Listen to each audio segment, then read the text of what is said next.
Zimbabwe এবং জাম্বিয়ার মধ্যবর্তী বর্ডারে জাম্বেজি নদীর ওপর আছে ভিক্টোরিয়া জলপ্রপাত, যা পৃথিবীর বিখ্যাত সব জলপ্রপাতের মধ্যে একটা। যাঁরা জিম্বাবুয়ে ঘুরতে যান তাদের কাছে ভিক্টোরিয়া জলপ্রপাত দেখা অত্যাবশ্যক। এর আশেপাশে বিভিন্ন প্রজাতির গাছ ও পশু পাখি হল প্রধান আকর্ষণ জায়গাটার। জলের তোড়ে পাথরের ধস এবং এর ভয়ানক গভীরতার জন্য ভিক্টোরিয়া জলপ্রপাতকে ডেভিলস পুলও বলে। সেই বর্ডার থেকে ডেভিল বা দৈত্যদানব যে হারারে স্পোর্টস ক্লাবে দিনের বেলায় হানা দেবে, তা কিন্তু অতি বড় ক্রিকেট সমর্থকদের মনে প্রশ্নচিহ্নের কোনো জায়গায় রাখে না। অন্তত তেমনটাই তো হচ্ছে ভারত বনাম জিম্বাবুয়ের টি-20 সিরিজটাই। জিম্বাবুয়েতে অনুষ্ঠিত হওয়া 5 ম্যাচের টি-20 সিরিজে গতকালের ম্যাচটিতে জিতে ভারত 2-1 ফলাফলে এগিয়ে গেল। অতএব বাকি আর দুটি ম্যাচ, যার মধ্যে একটিতে জিতলেই ভারত সিরিজটি জিতে যাবে। অপরদিকে প্রথম ম্যাচটির মতোই বাকি দুটি ম্যাচে জিম্বাবুয়ে চাইবে জয় ছিনিয়ে নিতে শক্তিশালী ভারতের বিরুদ্ধে। সিরিজের দ্বিতীয় ম্যাচে ভারত ব্যাট হাতে যে দানবীয় রান উপহার দিয়েছিল, তৃতীয় ম্যাচেও সেরকম কিছু দেখা যাবে বলে যারা টিভি এবং মোবাইলে চোখ রেখেছিলেন কিছুটা হলেও তারা আশাহত হয়েছেন। তৃতীয় টি-20 ম্যাচটি ভারতীয় অধিনায়ক শুভমন গিল টসে জিতে ব্যাটিং করার সিদ্ধান্ত গ্রহণ করেন। এই ম্যাচের একাদশ ছিল বেশ আলাদা। যশস্বী জয়সওয়াল, সঞ্জু স্যামসন, শিবম দুবে এবং খলিল আহমেদ মাঠে নেমেছিলেন। ফলত ওপেনিং জুটি পরিবর্তিত হয়। গিলের সঙ্গে ওপেন করতে দেখা যায় যশস্বী জয়সওয়ালকে। টি-20 বিশ্বকাপে স্কোয়াডে ছিলেন জয়সওয়াল, শিবম দুবে, সঞ্জু স্যামসনরা। ভারতের শুরুটা বেশ ভালোই হয়েছিল। প্রথম উইকেটে 67 রান আসে, যেখানে যশস্বী জয়সওয়ালকেই মূলত আক্রমণাত্মক মনে হচ্ছিল। 8 ওভার 1 বলে সিকান্দার রেজার বলে সুইচ হিট করতে গিয়ে বলের নিচে ঠিকমতো পৌঁছাতে পারেননি জয়সওয়াল। ব্রায়ান বেনেটের হাতে ক্যাচ দিয়ে আউট হন তিনি, করেন 27 বলে 36 রান। এরপর ক্রিজে আসেন আগের ম্যাচের সেঞ্চুরিয়ান অভিষেক শর্মা, কিন্তু স্বমহিমায় ফেরার আগেই তাকে প্যাভিলিয়নে ফিরতে হয়। মাত্র 10 রানের মাথায় সিকান্দার রেজার বলে তাদিওয়ানাস মারুমানির হাতে ক্যাচ দিয়ে আউট হন। তার ইনিংসে ছিল মাত্র একটি বাউন্ডারি।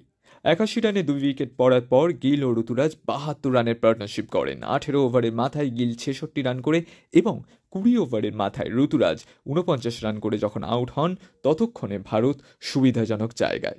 20 ওভারে ভারতের রান 4 উইকেটের বিনিময়ে 182। জবাবে ব্যাট করতে নেমে জিম্বাবুয়েকে কখনোই দেখে মনে হয়নি যে তারা এই ম্যাচটা জিততে পারবে। বিশেষ করে ভারতীয় পেসারদের দাপটে পাওয়ার প্লেতেই জিম্বাবুয়ের 3 উইকেট পড়ে যায়। জিম্বাবুয়েকে প্রথম ধাক্কা দেন আবেশ খান। ওয়েসলি মাদাভেরকে আউট করেন তিনি। ব্যক্তিগত 1 রানে ফিরতে হয় জিম্বাবুয়ের ওপেনারকে। পরের ওভারেই তাদিওয়ানাসে মারুমানি 10 বলে 13 রান করে খলিল আহমেদের বলে শিবম দুবেকে ক্যাচ দিয়ে প্যাভিলিয়নে ফেরেন। পরের ওভারে ব্রায়ান বেনেটকে আউট করেন আবেশ খান। 5 বলে 4 রান করে বেনেট আউট হওয়ার পর পাওয়ার প্লেতে জিম্বাবুয়ে 30-এর কোটায় পৌঁছায়। পাওয়ার প্লে শেষ হলো এবং আউট হলেন জিম্বাবুয়ের অধিনায়ক সিকান্দার রেজা মাত্র 16 রানে। এরপর একই ওভারে ক্যাম্পবেল আউট হন ওয়াশিংটন সুন্দরের বলে। ওয়াশিংটন সুন্দর অ্যারাউন্ড দি উইকেট এসে ফুল লেংথে বলটা করেছিলেন, যেটা স্পিন করে এবং ক্যাম্পবেলের ব্যাটের কানায় লেগে ফিরতি ক্যাচ যায় বোলারের হাতে। এরপর জিম্বাবুয়েকে আশার আলো দেখায় ক্লাইভ মাদান্দে এবং ডিওন মায়ার্সের 77 রানের পার্টনারশিপ। মায়ার্স অপরাজিত থাকেন 65 রানে এবং মাদান্দে 37 রানে আউট হন। কিন্তু 17 ওভারের মাথায় মাদান্দে আউট হতেই সমস্ত আশা ভেঙে যায় জিম্বাবুয়ের। ভারতের হয়ে ওয়াশিংটন সুন্দর 3 উইকেট নেন, আবেশ নেন 2টি ও খলিল আহমেদ 1টি। জিম্বাবুয়ের ইনিংস শেষ হয় 6 উইকেটের বিনিময়ে 159 রানে। ভারত 23 রানে এই ম্যাচটি জিতে সিরিজে এগিয়ে যায়। টি-20 বিশ্বকাপ জয়ের পর এই সিরিজ নিছকই একটি দ্বিপাক্ষিক সিরিজ, তার বেশি কিচ্ছু না। স্কোয়াডে মূল দলের খুব বেশি কাউকে দেখা যাচ্ছে না। কোহলি, রোহিত, জাদেজার টি-20 থেকে অবসরের পর এই সিরিজ ছিল তাদের উত্তরসূরিদের জন্য পরীক্ষা সিরিজ। একটা শূন্যতা এই মুহূর্তে টি-20-র জন্য ভারতীয় দলে তৈরি হলেও বহু আগে থেকেই এই পরিস্থিতি নিয়ে ভেবেছে ভারত। তাই তৈরি হয়েছে গিল, যশস্বী জয়সওয়াল, রিঙ্কু সিংদের আরেকটি ভারতীয় দল, যে দল জিম্বাবুয়ের কাছে এই সিরিজের প্রথম ম্যাচ হারে।